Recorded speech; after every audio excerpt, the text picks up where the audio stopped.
Illinois. Does anybody know who Acasola is? Woo! Clap, y'all. It's okay, whatever, it's okay. Anyways, basically when I started out in this group, it was the very first club I ever joined on campus. I was already 4 years into school. Don't ask me how long it is.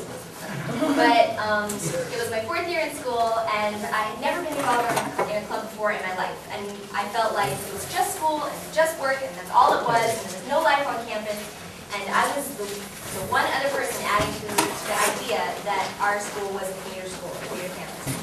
Conveniently enough, you are all leaders of clubs, which is the reason why we want all of our students to get involved in your clubs. And you are all here to find out more about that. So that's really awesome. I was actually the business manager of my club for 2 years straight, so that's pretty cool. And you guys are all here to learn how to grow and how to stay strong on campus. And next I would like to introduce you to the actual presenter of this presentation. His name is Chase DeLuca. He's actually the original founder and ultimate idealist of Acasola. It was all his dream, and he made it come true. And he, along with his cohort Tilly Spencer, who's the original music director, they together came together, learned all the essentials to becoming a new club and growing strong and learning all the stuff that you need to know about getting everything that you need to get done and staying strong as a strong club on campus. And we're already only like about 2-3 years old right now, and we are one of the most well-known clubs on campus. So if you guys want to learn more about that, this is definitely something that I'm very glad that you came here to learn more about. So, all right, I'm going to introduce you now, so please give him a huge round of applause.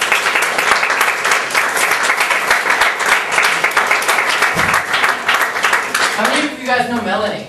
Everybody know Melanie? She's great, right? Melanie's super bubbly. And one of the things we do is we look for really positive, proactive people to get involved in our organization. You guys, there's some packets right up there, if you can grab those as you're coming in. Does everybody have one of these packets with the green form especially?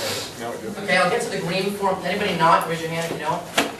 You all do. Okay, great. I'll get to the green form at the end of the presentation, but basically, it is impossible for me to teach you everything I would love to teach you about starting a club and getting you to be really strong in the time that we have allowed today. That makes sense, right? Like half an hour. If I could teach it to you in half an hour, every club would be as strong, right? So this is about starting a really new, really elite group of powerful leaders on campus who are going to get together and share ideas and keep each other growing strong so that all of you can have the kind of success that Acasola has. Who knows anything about Acasola? Shout it out. What do you know about the group on campus? Does anyone know that they're a singing group? Right? The music you were listening to earlier, does everybody get a chance to hear that? Well, basically, the music is vocals only. Right? But it's pop rock music.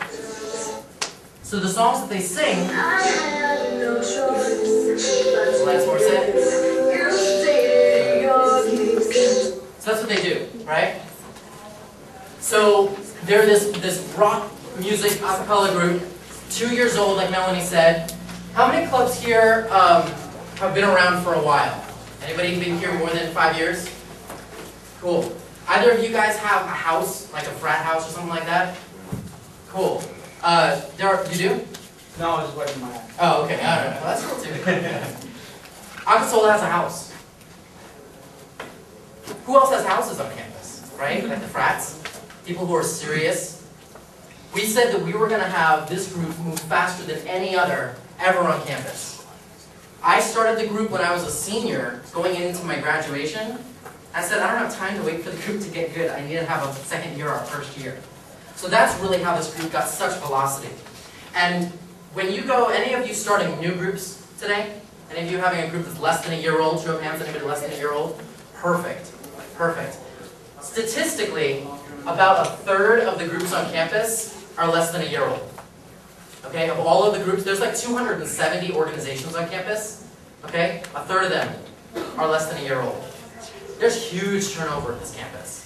The truth is, there's huge turnover at every campus. Clubs don't exist, they don't survive for a long period of time. So what we're talking about today is how do you get your club to be so rock solid and move so fast with so much fun and excitement that it's impossible for it to break down. Has anybody had that kind of experience? Anybody have a group that's just been doing so well that it's like you couldn't stop it if you wanted to? That's why we're here, right? Is to work on that. Totally, totally. Okay. So one of the things, who has pen and paper or something to take notes today? Show of hands. Okay, perfect. Some of you don't. That's got to change. Okay, if you don't have a pencil, I can give you one of these little dicky pencils. You write on the back of paper. Melanie, can you help me out? If you don't have a pencil, raise your hand and Melanie will get you a pencil. This is not just for this course. This is for life. Your best ideas come to you at inconvenient times. Okay? What are some of the organizations that you guys are in? Just shout them out. Names of clubs. Bio Club. Bio Club. Animation Club. Animation Club. Anime Club. Anime Club. Phi Delta Kappa. Cool. Other clubs on campus. CSUNs. I'm sorry? CSUNs. Who else? Minerva? Minerva. Cool. Really good, right? Okay, so you've got these different types of organizations, and you have probably some neat ideas every once in a while for stuff you want to do with your club, but they come to you at times you don't have a chance to write it down. How many people have experienced where they have a good idea, and they're like, oh, I'll remember, and then like a couple minutes later, they're like, what was that idea? It was so good, but I lost it. Right in the back. Did you get it later? Did it come back to you? Yeah, like a month later. A month later, right? How good was that?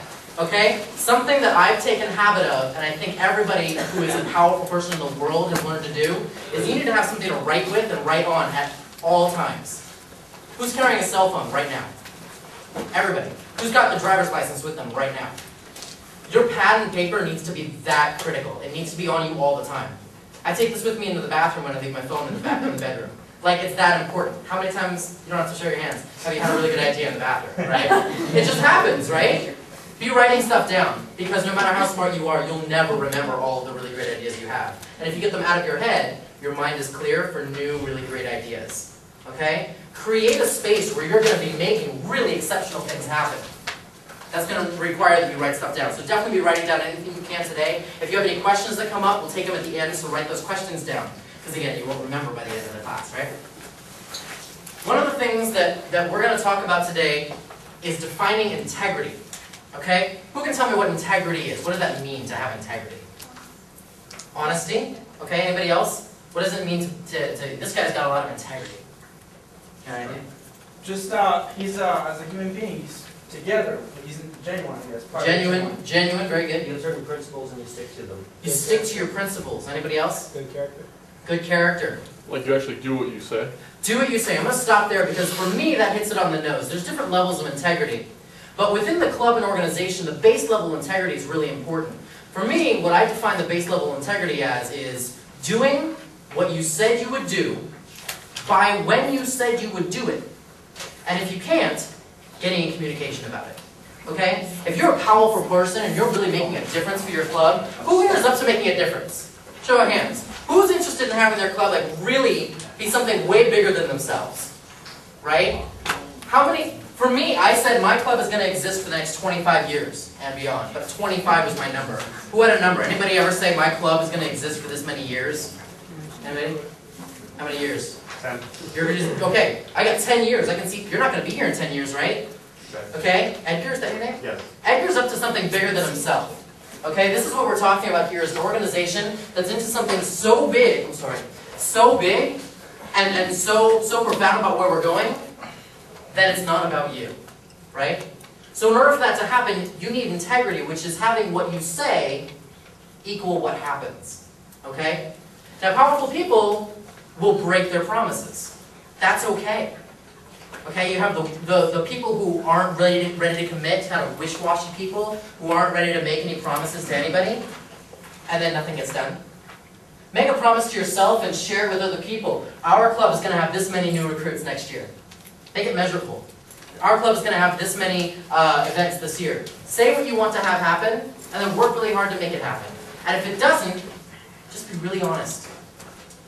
And say, hey, you know, I made this promise. We're not able to do that. I'm making a mess right now. We're going to clean it up. We're going to move forward. That's integrity. Okay? Making promises with the full intent to deliver. Okay? And then doing everything you can to do so.